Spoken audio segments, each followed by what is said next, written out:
बिस्मिल्लाहिर्रहमानिर्रहीम। एक वीरान इलाके के अंदर चूंटी रहती थी। चूंटी के दिल की आखिरी ख्वाहिश थी कि मैं मरने से पहले खाना काबा की ज़ियारत कर लूँ। ऐ काश मैं भी उड़ कर खाना काबा जा सकती और वहाँ पर जाकर ज़ियारत कर आती, पर ये सोचती कि ये कैसे मुमकिन हो सकता है। मैं उड़ भी नहीं सकती और ना ही मेरे पास कोई ऐसा सहारा है और ना ही कोई सवारी मौजूद है जिसके ऊपर बैठकर मैं खाना काबा चली जाऊं और वहां पर जाकर मरने से पहले खाना काबा का दीदार कराऊं। पता नहीं मेरे नसीब में ज़ियारत है या नहीं। ये अपनी ख्वाहिशात को अंदर ही अंदर दिल में लिए ज़िंदगी बसर कर रही थी। एक दफ़ा इस वीरान इलाके के अंदर कुछ लोगों ने आकर डेरा डाल लिया। यहाँ पर काफ़ी सारे लोगों ने कैंप लगाए और रात बसर करने लगे। अब चिंटी भी खुराक ढूंढते हुए इन्हीं कैंपों के अंदर आ गई। ये खुराक ढूंढते हुए एक कैंप के अंदर आ गई जहाँ पर दो बुजुर्ग बैठे हुए आपस में बातें कर रहे थे। एक बुजुर्ग दूसरे बुजुर्ग से कह रहा था कि हम काफ़ी दिनों से सफ़र पर निकले हुए हैं, आखिरकार 2 से 3 दिन में हम सफ़र मुकम्मल करके खाना काबा पहुँच जाएंगे। अगर किस्मत में हुआ वहाँ पर जाकर हज का फरीज़ा अदा करेंगे। खाना काबा का दीदार तो अल्लाह ताला किस्मत वालों को कराते हैं। आए काश मरने से पहले हम भी खाना काबा का दीदार कर लें। अब चुंटी भी इन दोनों की ये बातें सुन रही थी और ये दिल ही दिल में अल्लाह ताला का शुक्र अदा करने लगी कि आखिर मुझे भी खाना काबा का दीदार करने का मौका मिल गया।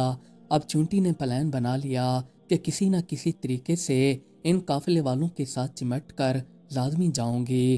रात गुजरने के बाद जैसे सुबह हुई तो इन सब लोगों ने अपना सामान बांधना शुरू कर दिया। चिंटी ने ना आओ देखा ना ताओ, ये इन काफिले वालों के सामान के अंदर चली गई। इन सारे लोगों ने सामान को इकट्ठा करके ऊंटों पर लाद दिया और सफर पर रवाना हो गए। अब चिंटी भी इन खुश नसीबों के साथ शामिल हो गई। चिंटी दिल ही दिल में शुक्र अदा करते हुए जा रही थी कि मैं भी काफी खुश नसीब हो जाऊंगी, आखिरकार मरने से पहले खाना काबा पहुंचकर जियारत कर लूंगी। अब चिंटी को सफर करते हुए दूसरा दिन हो चुका था। रात काफी गहरी हो चुकी थी। इन लोगों ने रास्ते में पड़ाव डाल दिया और सामान निकाल कर कैंप लगाकर रात बसर करने लगे। चुंटी भी सामान से बाहर निकल आई और सुख का सांस लेने लगी। फिर दोबारा जैसे सुबह हुई तो ये इसी सामान के अंदर जाकर बैठ गई और ये भी दोबारा इनके साथ सफर पर रवाना हो गई। ऐसे करते करते इनको 3 दिन गुजर गए। अचानक एक बंदे ने आवाज दी कि वो सामने देखो, सऊदी अरब की सरहद आ चुकी है। सब लोगों ने जब ये बात सुनी तो शुक्राने के नफिल अदा करने लगे। चुंटी के कानों में जब ये बात पहुंची तो इसने सरजमीन पाक पर कदम रखा और कदम रखकर ये भी अल्लाह ताला का शुक्र अदा करने लगी कि आखिर मैं भी अपने रब के घर पहुंचने में कामयाब हो चुकी हूँ। फिर कुछ घंटों का सफर करके ये सारे लोग खाना काबा के अंदर आ गए। जैसे ही चुंटी ने खाना काबा में कदम रखा तो इसने पहली नज़र खाने काबे के ऊपर डाली और वहीं पर सर बसुजूद हो गई कि ऐ अल्लाह, तूने मुझे मरने से पहले खाना काबा का दीदार करा दिया है। मेरी आखिरी ख्वाहिश आपने पूरी कर दी है। मेरे लिए यही काफ़ी है। अब मैं सारी ज़िंदगी आपके घर में रहूंगी, यहाँ तक कि जब तक मेरी मौत वाक़ई नहीं हो जाती। ऐसी ज़िंदगी का क्या फ़ायदा जो बेमानी हो। वहाँ पर तो मैं वीरान जंगलों में अपनी ज़िंदगी बसर कर रही थी। अब आपके घर में आकर तो मुझे और ही सुकून मिलने लगा है और मेरी आखिरी ख्वाहिश भी आपने पूरी कर दी है। अब मैं सारी ज़िंदगी आपके घर में ही रहूंगी।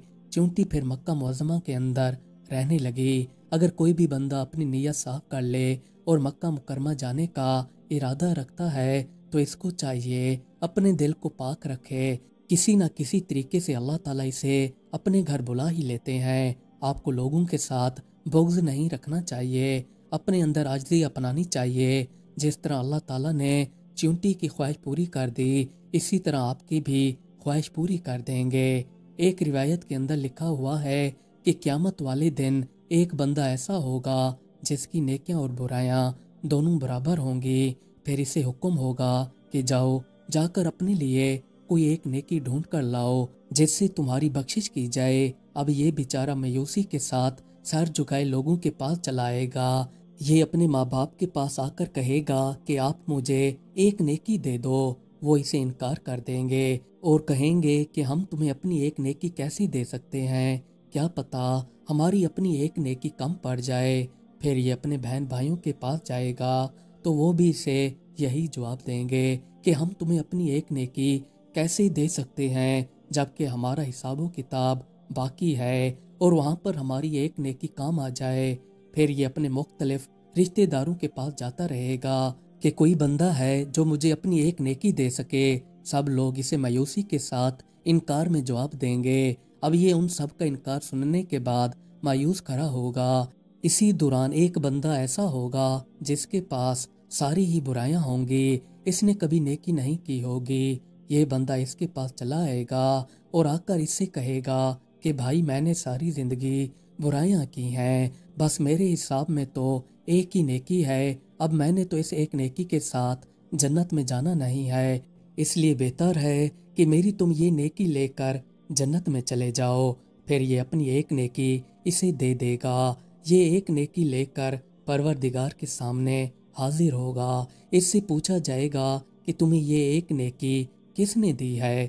یہ جواب دے گا کہ فلاں بندے نے مجھے اپنی ایک نیکی دی ہے۔ حکم ہوگا کہ اسے حاضر کیا جائے۔ وہ بندہ پروردگار کے سامنے حاضر ہوگا۔ اللہ تعالیٰ اس سے پوچھیں گے کہ بتاؤ تم نے اسے اپنی ایک نیکی کیوں دی؟ یہ کہے گا کہ اے اللہ، میں نے اسے اپنی ایک نیکی اس لیے دی ہے کیونکہ میں نے ساری زندگی برائیاں کی ہیں اور میرے حساب میں صرف ایک ہی نیکی آئی ہے، اب میں نے اس ایک نیکی کے ساتھ تو جنت میں جانا نہیں ہے، اس لیے میں نے سوچا کہ اس کی ایک نیکی کم ہو رہی ہے، کیوں نہ میں اسے اپنی ایک نیکی دے دوں، میں تو اب جنت میں جا نہیں سکتا، چلو میری ایک نیکی سے یہ چلا جائے، میرے لیے یہی کافی ہے، اس لیے میں نے اسے ایک نیکی دے دی۔ جب اللہ تعالیٰ اس بندے کا یہ جواب سنیں گے تو اس سے فرمائیں گے کہ جا، ہم نے اسے بھی بخشا اور تمہیں بھی بخشا، اس کو ہم نے قانون کے مطابق بخشا اور تم کو ہم نے اپنے فضل سے بخشا۔ ان دونوں کو اللہ تعالیٰ کے حکم سے جنت کے اندر بھیج دیا جائے گا اور وہاں پر جا کر یہ جنت کے نظاروں کا لطف اٹھائیں گے۔ ہے کوئی دنیاوی جھوٹا خدائی کا دعویٰ کرنے والا خدا جو ایسا کرنے کی جرات بھی رکھتا ہو؟ بس یہ اللہ ہے اور وہ ہے ہمارا رب۔ ہم لوگ تو اللہ تعالیٰ کی رحمت سے اتنے واقف نہیں ہیں جتنا کہ اللہ تعالیٰ کی رحمت ہم پر نازل کی جاتی ہے۔ اللہ تعالیٰ ہم سے اتنا محبت کرتے ہیں کہ آپ سوچ بھی نہیں سکتے، وہ ہمارے لیے کچھ بھی کر سکتے ہیں۔ اللہ تعالیٰ نے ہمیں پیدا فرمایا ہے اور وہ ہم سے پیار نہیں کریں گے تو اور کس سے کریں گے؟ کیونکہ جو بھی اللہ تعالیٰ کی پیدا کردہ چیز ہے اللہ تعالیٰ اس سے محبت کرتے ہیں۔ بس یہ انسان ہے کہ اللہ تعالیٰ کی نافرمانی کرنے پر تلا ہوا ہے، جبکہ انسان کو یہ بھی معلوم ہے کہ بہت ہی جلد ہم واپس اپنے رب کی طرف لوٹائے جائیں گے، پر ہم لوگ یہی سوچتے رہتے ہیں کہ ابھی بہت وقت پڑا ہے، جبکہ اس وقت بہت ہی دیر ہو چکی ہوتی ہے اور موت آپ کے سر پر آ کر کھڑی ہوتی ہے اور اس وقت آپ کے پاس پچھتانے کے علاوہ اور کچھ نہیں ہوتا۔ ابھی بھی ٹائم ہے، اس دنیا کے اندر عبادت کر لیں اور اللہ تعالیٰ کو راضی کر لیں، اسی میں ہی ہماری فلاح ہے اور ہمارا فرض ہے۔